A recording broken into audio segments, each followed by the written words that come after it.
morning.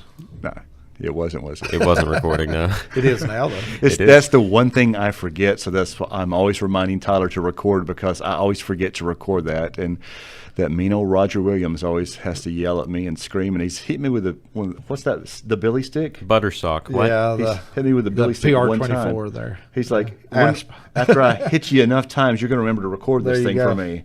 So I can starting hear him to sigh learn. all the way from my office. I'm kidding. Roger is awesome. Roger, we love you out there. So welcome. Right. It's a Friday morning. And It is, and I see you still have all your hair today, and you I didn't do. shave it off and all those kind of things. I have. It looks like you did have a haircut, though. I did. I was feeling awfully confident. So last week I actually went and got a real haircut. Well, good. Good deal. So You was anticipating on getting it shaved, wasn't you? yeah, and true. I also thought, well, if I get a haircut, that might actually shave off another pound. Right. There you go. For the final weigh-in too. Yeah. So it's one of those little mind things, and according to the numbers, let's see. It is. How much? Yeah, let's see here. I forgot the total numbers there. According to the numbers, I lost 30.0 pounds in the month. All right. Mr. Skinny on the screen here. That's it.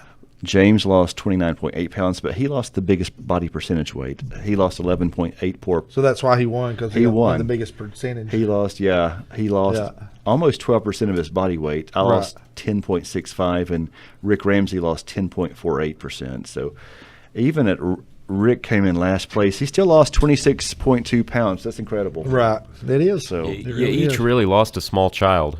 Yeah. I think it's good that everybody's kind of being, conscious of their weight and trying to lose weight, be physically fit. And, I've talked about it on here several times, several weeks about, going to the gym and trying to work out, getting physically fit, and those kind of things. And it does my heart good when I go up there, and just about every single time I go, I run into one or two of my deputies that are up there working out, and trying to stay in shape and all that kind of thing. And I try to remind people that, heart disease is the number one killer of law enforcement, and it's not getting shot or getting died in a car wreck. It's heart disease is what kills most law enforcement officers. So it's good to see our office out trying to stay in shape and try to beat those odds. It's America's biggest killer, too. It is obesity and heart disease and everything that comes with it. So it's really good to see it. we were talking at the office the other day, talking about health things. We'll get into our show in a minute. But talking about health things, it is so easy and quick and inexpensive to eat unhealthy.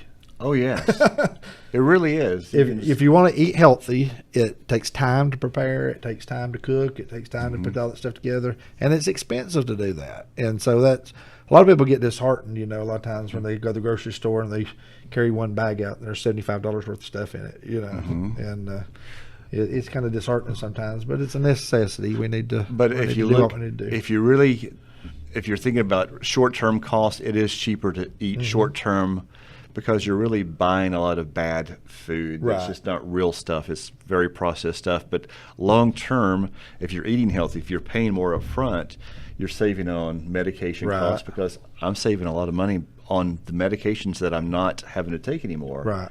And I've cut my medications down too. Your portions are smaller too. You don't have to buy as much food. Right. Doctor's bills. Don't have to go to the doctor. I heard an interesting thing about that. They said that the human body is designed to live on 1 tablespoon full of food per day. That you could actually survive on 1 tablespoon full of food a day. Wow. And that I thought that was very interesting. That how much we eat in a day's time, and we could actually survive on that. So. Surviving ain't living. No, that ain't living. That ain't living for me. No, I'm good. And I'll just tell you, I love food. I love to eat. I really do. Amen. Yeah. So, but anyway, that's our health show for today. Have a good day. See y'all later. All righty, we'll be right back with WKRK. One of the things I wanted to see, if the community out there is watching, right? If this overweight radio announcer, and I was severely overweight at 281. When I weighed in a month ago. So if I can do this, and 2 lying politicians can lose this much weight in a month. Cheating. Yeah. Lying, cheating, no good for nothing. I heard something lying. about some cheating going on in the weight loss thing, so I don't know what was going on with that. But see, James Reed was playing mind games. He was telling us that he was like, oh, I'm so far behind. I'm so far behind. Right. To kind of get us make at you ease. slack up a little bit. Yeah, not So try so hard. Yeah. So if that lion James, yeah, There he is. love you too, James. Yeah, I about wanted to yell at Ariel yesterday at the thing. She was writing down your percentages, and I took a sneak peek at the card, and she wrote the names in no particular order. So what I saw was first place Reed, second place Ramsey, third place Radford. I said, "Oh no." Yeah, we're proud of James and Rick and all three of us. So if the three of us can do this, the community can do it too. That is true. And honestly, I did not expect it to come off that quickly. I don't like dieting and exercising, but I feel a whole lot better. I do too. When I miss a few days and don't go, then I can tell it. I can tell a huge difference. And so it's just something, as you get old like we are, you just have to start doing it, don't you? Absolutely. Have to stay in shape. We got to stay in shape and live longer. There you go. You'll be here a long time, hopefully. So I guess we should get to the sheriff's show. That's probably what most people are listening for, right? Yeah. See what's going on in the world of the sheriff's office. Yeah. So we had some recent turnover now. Right. I know we've had some conflicting news articles, but right now you have a new chief deputy. Well, yes and no. Yes and no. All right, so let's talk about what's going on there. What I've done is you know, our former chief deputy is no longer with us. But what I've decided to do is not hire another chief deputy at this time.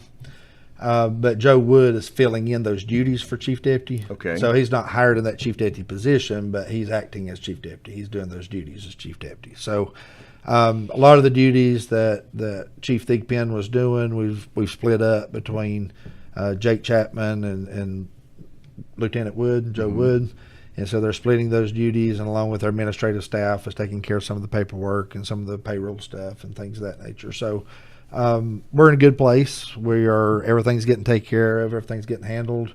Of course, anytime you have anybody in a position where they leave or get terminated, you always want to go back and do audits of things. You know, Right. You want to go back and look and see what you have, doing inventories, and so far everything looks fine. Everything's checked out, but we're still in the process of doing that just to make sure we don't have any discrepancies or anything there that we don't know about. So we're just kind of plugging right along and going on with life. And I shared with my dispatch director yesterday. We were sitting and talking, and I had told her, I said, the thing about it is, and what we all need to remember is one day I'm not going to be here. One day you're not going to be here. Everybody in this office is going to be gone. We're all going to be dead one of these days, but the office of sheriff is going to live on. It's going to continue. And so we need to just keep trying each day, do the best job we can do, and keep plugging forward. Speaking about your dispatch director, Right. Teresa Uh-huh. Creasman, I failed to send her a personalized happy birthday message on Facebook or text yesterday, so Right. I'll do it here live on Facebook. Teresa Creasman, happy birthday to you yesterday, one day late. So we just want to wish Teresa I'll show happy you birthday. show you what a good boss I am. I walked in the dispatch center yesterday, and Teresa sat there and she said, "So you got anything you want to say to me?" And I said, "No, I don't guess. Why?" And she said, "You don't nothing special about today?" I said, "Well, did you get a haircut, lose some weight, get it dyed? What what's going on here?" And finally she said, "No, it's my birthday." And I said, "Oh, I am so sorry. I didn't even realize today was your birthday. I knew it was in the month because our birthdays are pretty close to each other. Mine was the middle of March, and I knew it was pretty close. So I did the same thing. I wished her happy birthday yesterday and sent her a couple of text messages and Nice. all those kind of things. But happy birthday, Teresa. You do a great job. She doesn't look 50. No, she don't. She don't look 50 at all, does she? All right. So how long has Joe Wood been in law enforcement now? No, Oh, gosh. He spent pretty much his whole life in law enforcement. I've been there since '96, so I'd say he's not far behind. I'd say he's probably been there 20 years or so, close to it. Wow. Yeah, I don't know the exact years, but He's pretty much spent his whole life in law enforcement, has. and I think and pretty almost much off everybody, the sheriff's office. the whole community knows and loves Joe Wood. Yeah, So Joe's a good guy. I really like Joe. I also want to give a shout out to Jake Chapman. You mentioned him, and Right. he's done a fantastic job going out and talking to communities about Neighborhood Watch. Right. He recently came to my community and talked to all the community there and about the Neighborhood Watch, and the community just fell in love with Jake. Right. And Everybody loves Jake. yeah. Jake's just a big old teddy bear. Everybody loves Jake. he's a great asset to the community. Yeah. So Jake, if you're watching, thank you for all that you do as well for our community. Right. Jay, and like I say, we have a bunch of great people that do great jobs, and and what happened this past week in the termination of Chief Thigpen is unfortunate, and we hate that anything like that happens. But we have to do what we have to do, for the benefit of the office and for the citizens of Cherokee County. We've been friends for many years. Mark and I have been friends for many years. But friends is friends and business is business, and you have to do the best for your office and the best for the community that you can do. And I just wish him good luck in whatever endeavors he has from this day forward, and go on and that is, move on with life. That is unfortunate because every company has issues where there's terminations, there's hirings and changes and things. This company, we have things like that's happened. I've had to terminate employees too, but there's one thing that's different about your office versus my office is that everything's public in your office. It is. So you're being watched every day, 24 hours we a day. don't publicize when I fire people. But a lot of times I get calls from media and things about things that I've not been made aware of yet. Right. They find out a lot of times before I do, and so, or I'm in the process of finding out about it when they call, and so it's a different situation. It's different because your taxpayers pay for your office. They don't my office. So these things happen in every office across the across the country, but because of taxpayer involvement. Well, and one thing, speaking of that, with the turnover and different things that's happened, and it's so. I was just thinking this morning on the way in, and knowing I was going to do the radio program today, and trying to think about what to say and what I'm going to say. I was sharing with Tim before we started this morning that it's frustrating on my end because it is a public office. Right. Is that we have to be very careful about what we say. We have to be very careful about information we put out. We got different laws and guidelines we have to abide by. There's different things as far as personnel issues that we have to deal with. There's different things. Some things are public records, some things are not.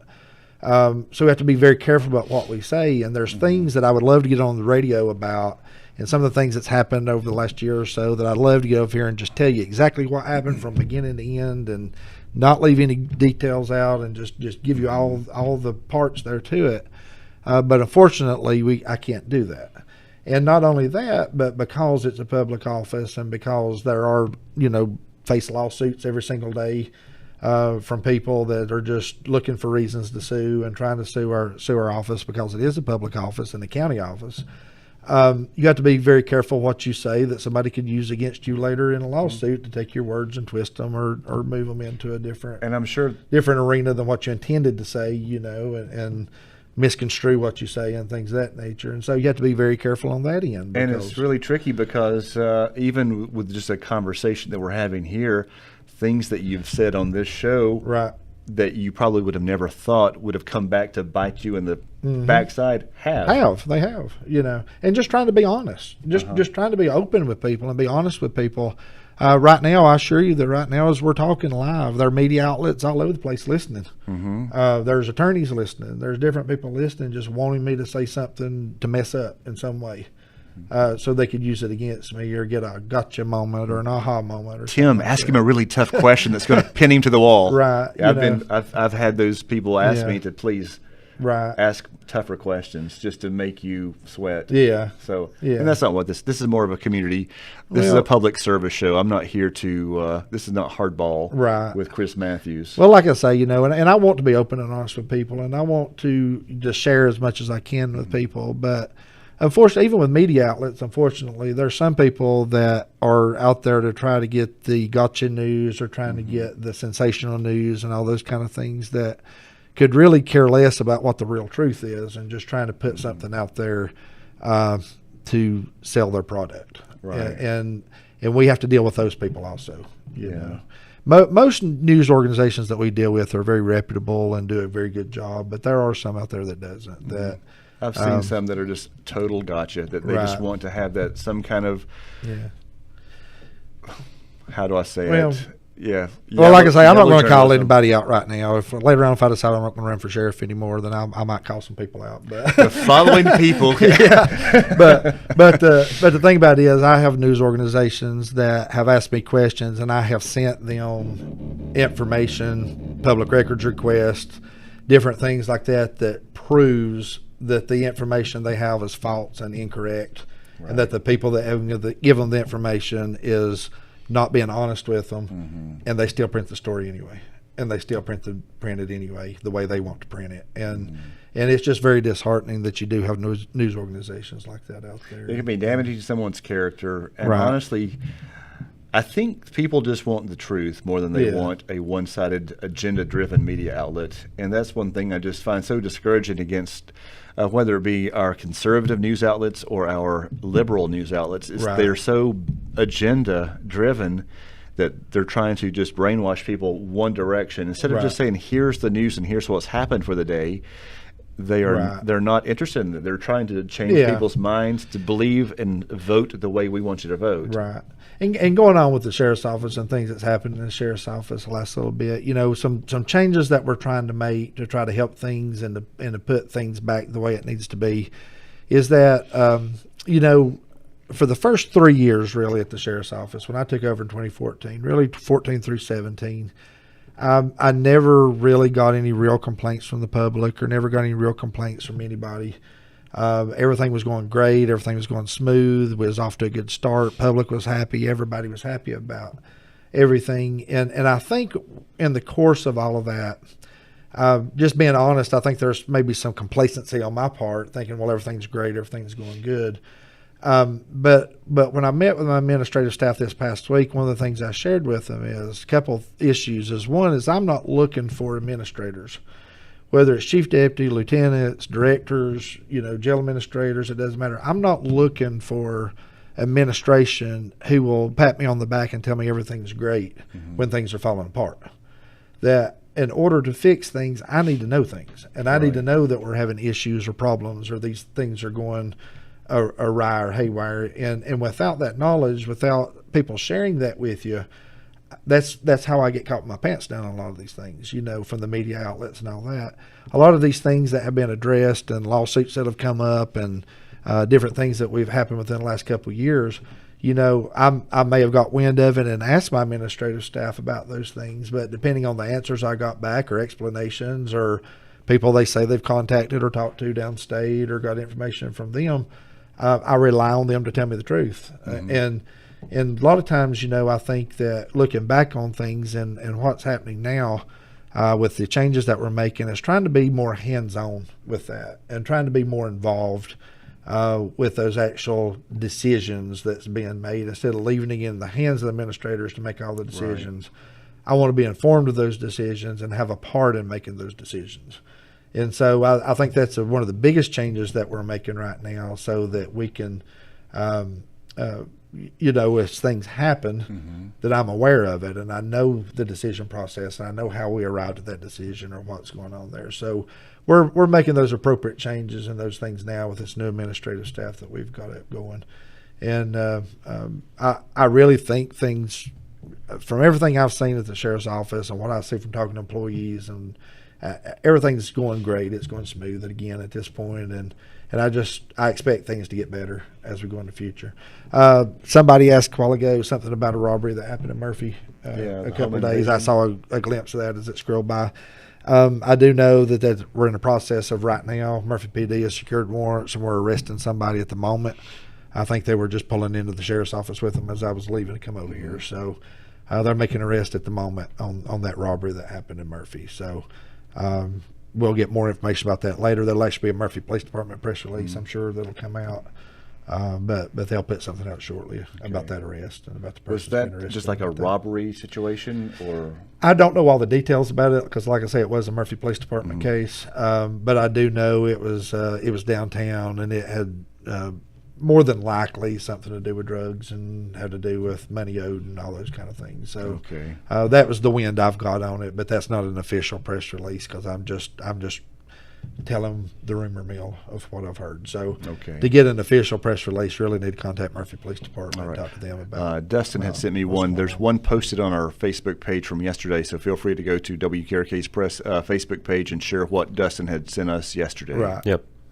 Yeah. So, along with that, we've had a couple other issues happen. We also had a couple days ago, we had a robbery that occurred at one of our arcades out and just outside the city limits of Murphy. We're actively working investigation on that. We have got very limited information on it. just reports from the clerk that was in there that said someone, and like I said, I'm not going to go into detail about it, but basically someone came in with a gun and robbed them and left. There was no vehicle descriptions or whether they were on foot or vehicle. So if anybody has any information about a potential robbery that occurred outside of Murphy, please call the sheriff's office and talk to Lieutenant Wood about that. And if you have any kind of information whatsoever about a robbery or about someone you think committed a robbery in Murphy. So they're looking for any and all information. I know you're pretty big on keeping statistics and how the trends are going. Are violent crimes increasing as time goes on? Actually, they're about the same. I'm going to do a PowerPoint presentation hopefully soon with the commission board, a public presentation so everybody can see the numbers of what's going on. Calls for service has skyrocketed. We have went from about 16,000 calls for service in 2014 to about 47,000 calls, almost 48,000 calls last year. So our call volume has increased drastically. But when you go back and you break those down on violent crime, your armed robberies, your murders, your rapes, your sexual assaults, felony assaults, all those kind of things, when you break those numbers down, those numbers are consistently staying about the same over the last several years. They've not changed a whole lot. A couple of those I just mentioned may have went up a few, but nothing outrageous, nothing out the roof. And so I think it's important that the public understands, that even with the thefts and all those kind of things, those things are staying about the same that they have over the last several years. That's a pretty big relief to me because that's something I've worried about for quite a while. And I thought about it, and a lot of people say, I wish we could go back to the good old days with a lot less crime. It's like in the good old days, the population was about 2.5 billion across the earth, and now we're at about 8. Right. So, I mean, I guess as things get bigger, it's... more people. More people, a lot more crime, a lot more good people, to be fair. But it's like we always focus on the bad, which is the thing. It's good to know that. One of the things, too, Tyler, and I want to mention this, too, is that, with the event of social media and being able to put stuff out, in days past, the people talk about the good old days and their car getting stolen or their house getting broken into or whatever. In the days that people are referring to, those issues came out in the newspaper one time a week, right? And so if a crime occurred and got solved or found out it was a false call or a family member or whatever it may be, it was not deemed newsworthy and never made it to the newspaper. So a lot of those things people never read about or didn't know about. In today's time, if anybody gets a pack of chewing gum stolen out of their pocketbook, they can put it on social media and it goes around the world and everybody comments on it and shares it and all those kind of things. And so there's a perception of crime being out of control. There's a perception of things are just awry and all this crazy stuff happening, all this stuff going on. But in reality, the reported calls for service are not that different than they have been in the last 5 or 6 years. It's just that now more people are on social media, more people are sharing it, more people are talking about it. You have these news groups that every time there's a news article, they share the news article. It goes around to these groups and around to these different places, and then people look at all this stuff and they're being bombarded by all this information and news going on around the county. And 10 years ago, they didn't hear all that or see all that. And now it looks like things have drastically changed. Right. And granted, I'll be honest with you, granted, we do have more crime now than we did 10 years ago. And we do have probably more larcenies and more breaking and enterings and these things, but it's not a skyrocketing spiral out of control like a lot of people think it is. It's that steady progression of more people, more problems. Kind of thing, and it's what we focus on too. Right. And you're right about the perception too, because I get all the time people saying, "Wow, there are so many more missing pets than there ever has been in the past." Well, no, not necessarily. This is what we post. We now post them on Facebook to help people get reunited. But 10 years ago or 20 years ago, people just lost their pets. They didn't have internet to staple a sign to the to a tree or whatever. Or they just lost their pet thinking, well, I don't have a way of contacting people except for just calling in on Party Line or whatever. So back then we had a lot more phone calls on Party Line saying, if you've seen my dog.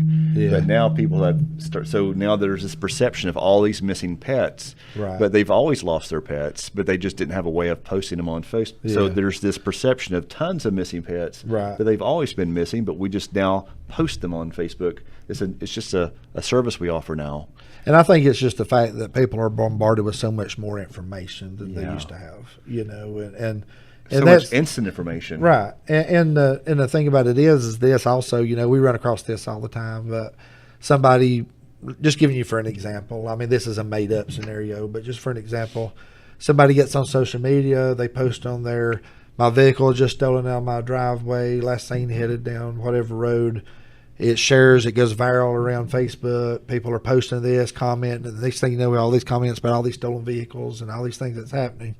And then later on, they find out, well, no, my vehicle wasn't stolen. My child came home and drove off of my vehicle. Right. They had permission to drive it, and the vehicle wasn't really stolen. But all that's already spread. All that's already went around Facebook. All that's already went through media outlets and all those kind of things. And so before, when you talk about those days before, there was a period of time there that you can investigate things, get the facts, get things straightened out. The 48 hours, right? And I still think that's important to do. Before it got out and before it went everywhere. But now things hit instantly, and then it could be incorrect information, but that's already been shared, that's already been spread around everywhere. And then, just like I say, using that same made-up scenario, but if you say that thing happened 3 times this week, but all 3 vehicles were not stolen, they were family members, then it's around everywhere. We've had 3 vehicles stolen this week in Murphy alone. That's just the nature of unregulated instant communication. Right. Yeah, there's the obvious good behind it, and then you have things like this where it's rough. But so the thing about that is, and the reason I mention all that is, as an elected official, and depending on accurate information and depending on information get out there, that is just a nightmare for elected officials. It really is. It's just especially in law enforcement. We talked about this before, if you have a major crime or you have a homicide that happened or some type of violent crime in a public place, a lot of times when you have victims and different things, we're scrambling, trying our best to get families notified and get those things done before it hits that social media and names get put out, pictures of the vehicle gets put out. And we run across vehicle accidents sometimes that people videotape as they're driving by or take a picture of a body laying there and put it on social media.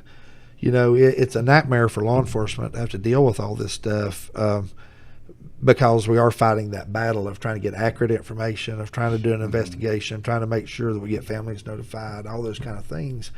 And with the advent of social media, 9 times out of 10, it beats us out there, right.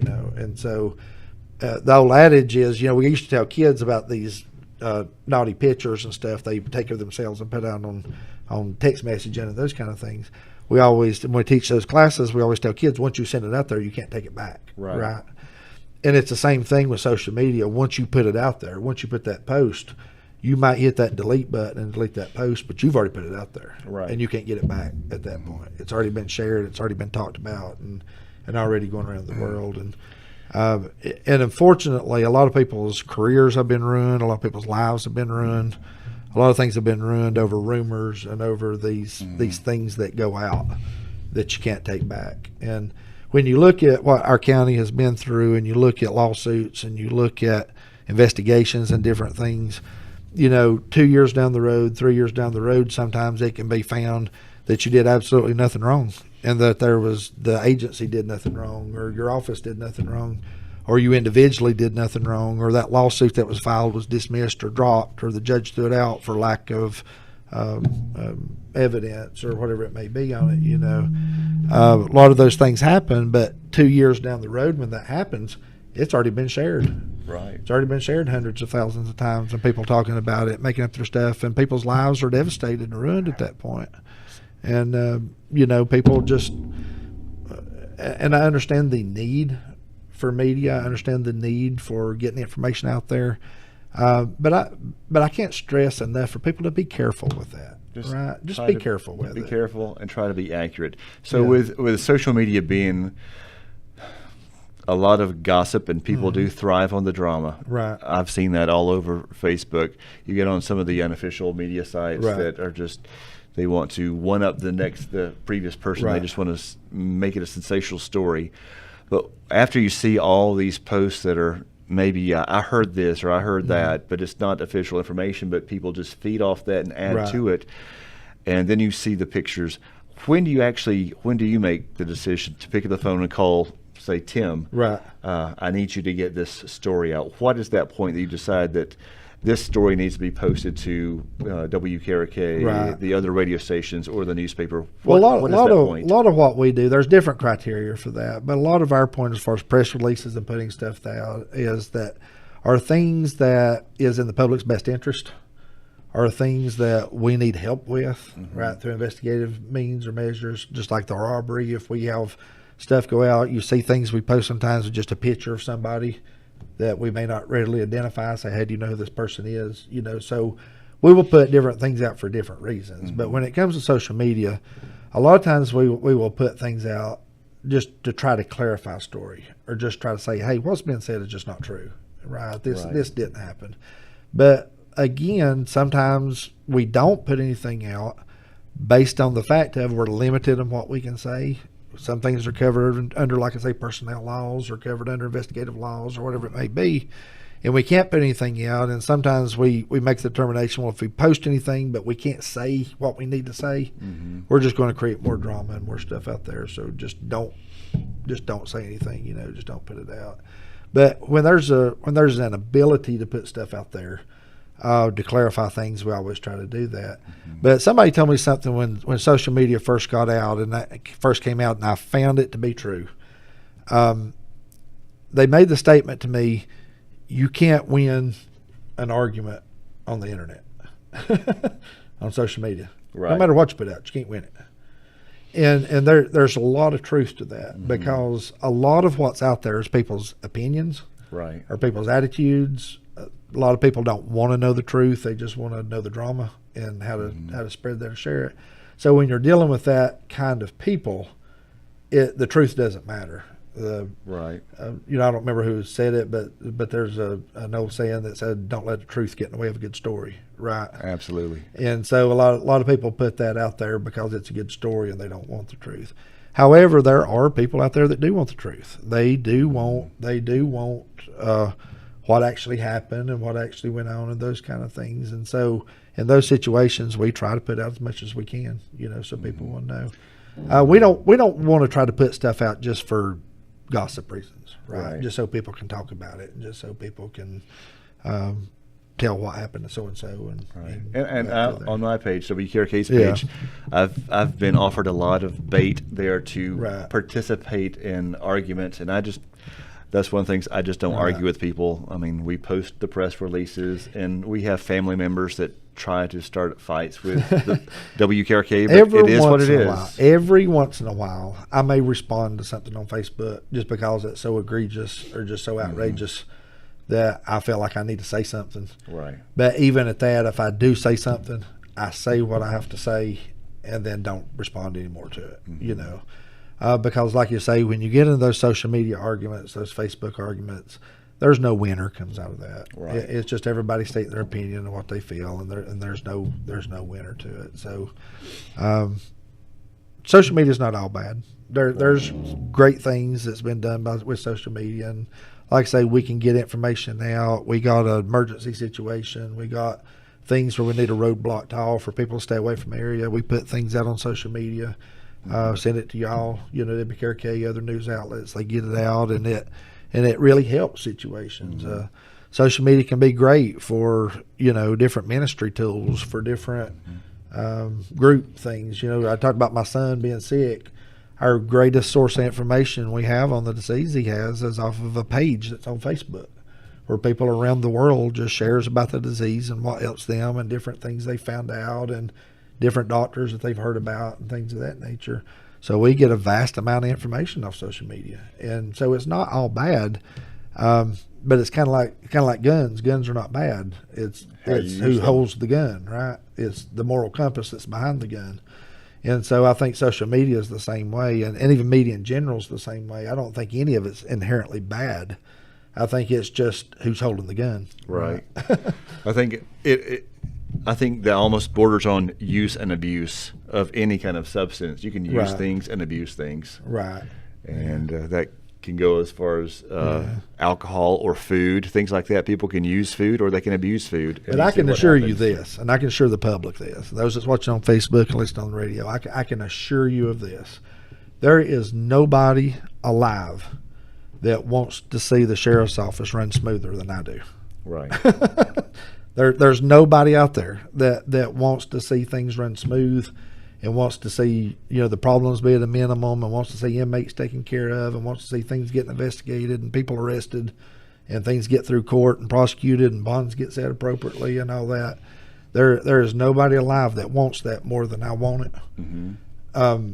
But when you have over 100 employees, you can't know what every employee is doing at every minute of the day. Right. And you can't know what's going on around. Back in the day at the sheriff's office, when you had 5 or 6 deputies and you had, same amount, 5 or 6 people working in jail, you could keep track of everything and you keep track of what's going on. But like I say, I think last check I had 109 employees. And so when you have all those people working 12-hour shifts, 24 hours a day, and all making decisions and doing things, there's no way of knowing what people are doing out there and what every employee is doing. So we have to manage that to the best of our ability. That's why we have to have good administrators. And that's why when we have administrators that are not living up to their potential or doing the things they need to do, that's why we need to make the changes we need to make move forward. I think it was C.S. Lewis that said you can't go back and change yesterday, but you can start today, or change the beginning, but you can start today and change the future. And that's what we're trying to do, is start today and change the future. All right. Well, Sheriff, thank you very much. Anything we need to add before we close out? I didn't realize we may have gone over a minute or two. That's all right. We kind of go over, don't we? We tend to do that. No, I think that's good. Like I say, just a lot of these, the robberies and different things that's happening. People have any information, just please contact Lieutenant Wood at the Sheriff's Office and give him any information that you may have. All right, 837-2589. That is correct. All right, folks. Have a good day. All righty. Thank you, Sheriff Palmer, for stopping by. Always a pleasure. We're going to be on with Pastor Odd Brown in just a little bit after this brief break.